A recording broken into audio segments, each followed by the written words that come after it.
రామచంద్ర గారిని వేదికకు రావాల్సిందిగా కోరుతున్నాను. ఉన్న రామకృష్ణ గారు, నల్ల దుర్గా ప్రసాద్ గారిని వేదికకు రావాల్సిందిగా కోరుతున్నాను. ఎస్ఎస్సీ నాయకులు రవికుమార్ గారిని వేదికకు రావాల్సిందిగా కోరుతున్నాను. అధ్యక్షుడు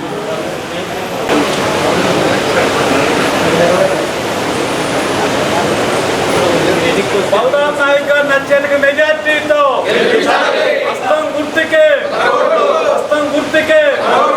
కాంగ్రెస్ వామపక్షాల ఐక్యత, కాంగ్రెస్ వామపక్షాల ఐక్యత.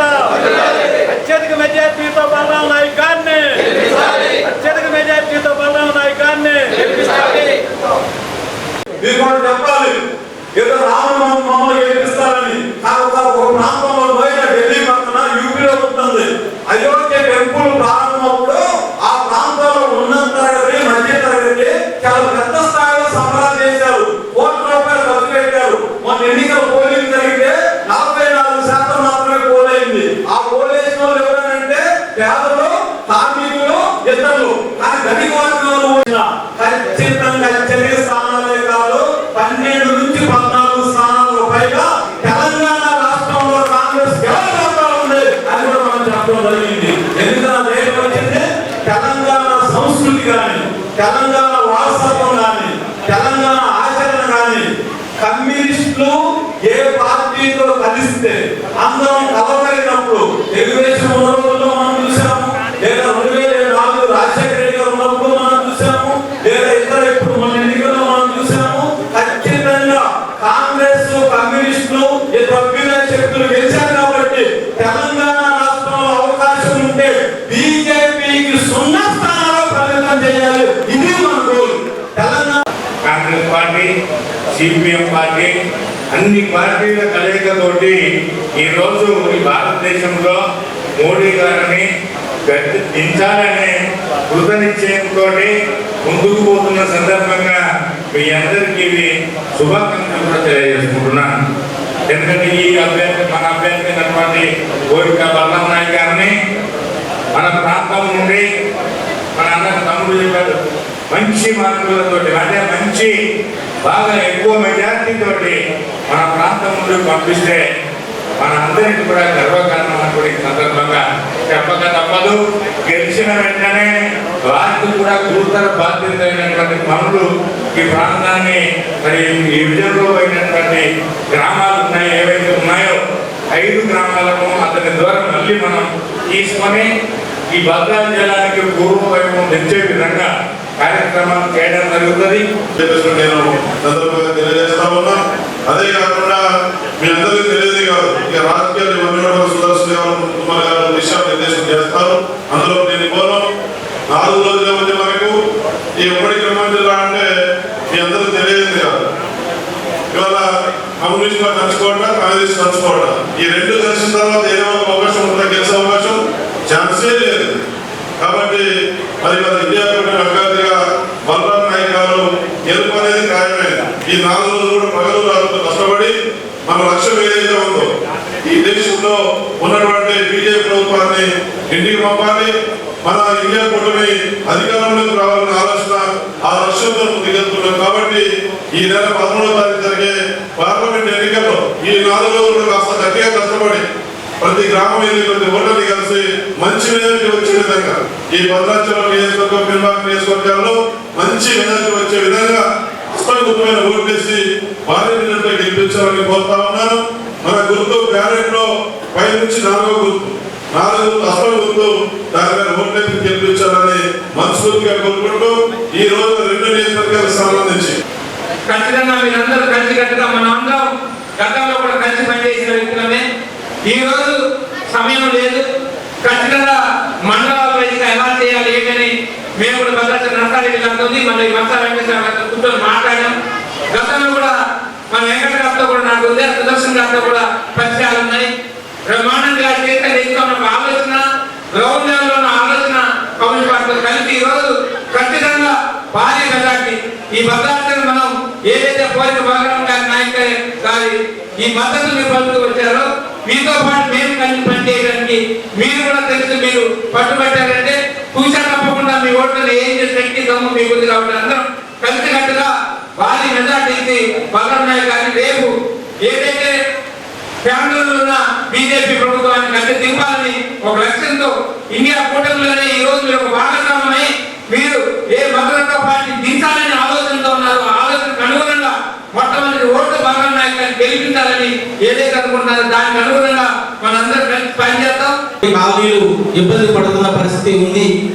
ఇప్పటికే ఈ కరకట్ట పొడిగింపు వల్ల కొంత ప్రయోజనం జరుగుతుంది అని చెప్పేసి చెబుతున్నారు. ఈసారి సీజన్ లో తెలిస్తే మనకు అర్థం అవుతుంది. కానీ మేము రిక్వెస్ట్ చేసేది ఏమిటంటే ఇప్పుడున్నటువంటి కట్టని స్ట్రెంథెన్ చేయాలి, బలపరచాలి. అట్లాగనే ఇప్పుడున్నటువంటి స్లూయిస్లు అధునాతన యంత్రాలతోని వాటిని ఆ స్లూయిస్ అరికట్టే దానికోసం పెద్దలు చర్యలు తీసుకోవాలని చెప్పేసి విజ్ఞప్తి చేస్తా ఉన్నాం. పోయినసారి ఎలాగైతే తీసుకున్నారో ఆ రకంగా తీసుకోవాలనేది మొదటి విజ్ఞప్తి. రెండోది, ఇప్పుడు భద్రాచలం పట్టణంలో రోజు విడిచి రోజు మంచినీళ్ళు ఇస్తున్నారు. ఆ ఇచ్చేవి కూడా అరకొర సమయం ఇస్తున్నారు. కాబట్టి రెగ్యులర్ గా వాటర్ ఇచ్చే పద్ధతిలో ఆదేశాలు అధికారులకు జారీ చేసి ఆ రకంగా పట్టణ ప్రజానీకాన్ని మంచినీటి బారి నుండి ఆదుకోవాల్సిందిగా విజ్ఞప్తి చేస్తా ఉన్నాం. ఇక మనం భద్రాచలంలో ముఖ్యంగా పోలవరం ప్రాజెక్టు దాని పర్యవసనాలన్నీ కూడా తెలుసు. కానీ కొద్దిపాటి మినహాయింపు అయిన ఉపశమనం కలగాలి అంటే 5 గ్రామ పంచాయతీలు ఇప్పటికే కాంగ్రెస్ పార్టీ మేనిఫెస్టోలో పెట్టింది. అందుకని మీ పార్టీలో 2 టర్ముల కంటే ఎక్కువ ఉండే అవకాశం లేకపోయినా ఆ యొక్క నిబద్ధతకి ఆడ జీవిత లక్ష్యానికి ఈ ప్రాంత అభివృద్ధికి పాటుపడదాన్ని దాన్ని కూడా ఎగ్జామ్ చేసి చాలా సార్లు వాళ్ళు ఎమ్మెల్యేగా గెలిచే అవకాశం భద్రాద్రి డివిజన్ ఇచ్చింది. దానికి వాళ్ళు రుణం తీర్చుకున్నారని చెప్పి కూడా ఈ సందర్భంగా మనం చెప్తున్నాం. ఆడ ప్రతి కార్యక్రమానికి నేను రావటం, నన్ను ఇప్పుడు నల్లగా అడిగినట్టు నిలదీయటం, నిలబెట్టడం, సాక్షాత్తు ముఖ్యమంత్రి వచ్చినా కూడా లేదు మాకు విఆర్పురానికి పెట్టి కట్టాల్సిందే. అది సాధ్యం కాదండి. దానికి కోఆపరేషన్ ఉండాలి.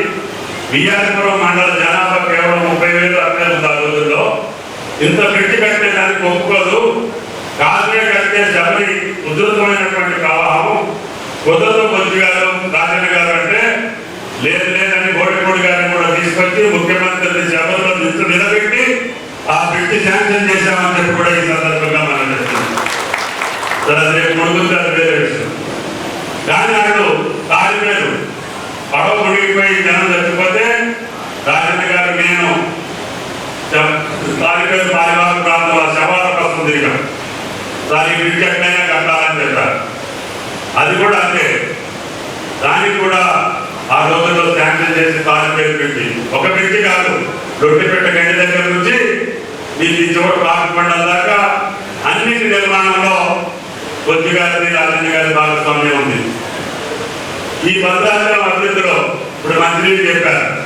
ఆ పథకాలన్నింటినీ కూడా ఆ రోజుల్లో మనం నిర్మాణం చేసుకోవడం జరిగింది. తాడిపేరు బ్యారేజీ గట్టి వదిలేస్తే సీతబాబు మీద ఆర్టిఫిక్ కట్టి దుమ్మగూడ అంతా రవిగారు ఆర్టిఫిక్ కట్టి చివరి దాకా నీళ్ళు తీసుకొచ్చేటటువంటి బాధ్యత రాజన్న గారు మేము తీసుకున్నాం. రేపు రాబోయే రోజుల్లో ప్రకటపల్లి లిఫ్ట్ కూడా కావాలని చెప్పి దుమ్మగూడ మండల వాసుల కోరిక. అదేవిధంగా పాలెబాగ్ ప్రాజెక్టు మొదలుపెట్టాం. నేను మంచా వెంకటేశ్వరరావు గారు ఉండాల మండలంలో సిపిఎం పార్టీ కాస్త బలహీనంగా ఉంది. అక్కడ పార్టీని ఏర్పాటు చేయాలనే ప్రయత్నంలో భాగంగా ఉండాలి వెళ్తే విలేకరుల సమావేశం పెట్టాం. సమావేశం పెట్టి మాట్లాడారు. పార్టీ కొంతమంది చేరిపోయి అయిపోయిన తర్వాత విలేకరులతో మాట్లాడి విలేకరులు అన్నారు, మా మండలం ఇవాళ ఇట్లా ఉంది అంటే దీనికి కారణం తుమ్మల నాగేశ్వరరావు గారు ప్రత్యేకమైనటువంటి దృష్టి పెట్టడం తప్ప మరొకటి కాదు అని చెప్పారు.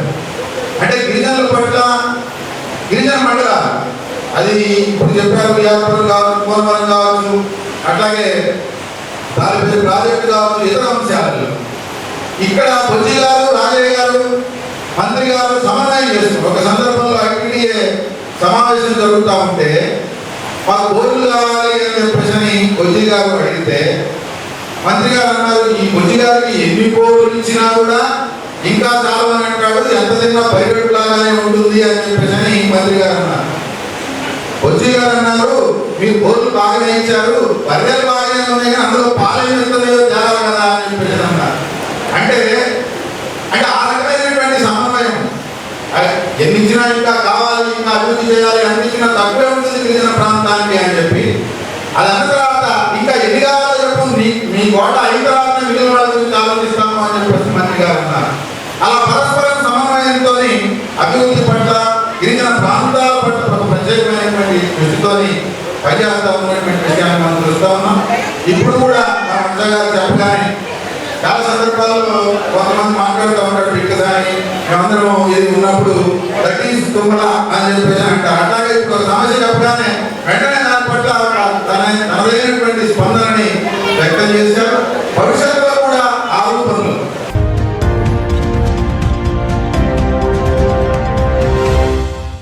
ప్రియమైన 8TV ప్రేక్షకులారా, 8TV తాజా వార్తల నోటిఫికేషన్ మీ దరికి ఎప్పటికప్పుడు చేరాలంటే ఇప్పుడే 8TVని సబ్స్క్రైబ్ చేయండి. ఈ తాజా వార్తల లింకును ఓపెన్ చేసి సబ్స్క్రైబ్ క్లిక్ చేసి గంట బటన్ నొక్కండి. ఇక ఎంచక్కా తాజా వార్తలు మీకు చేరుతాయి.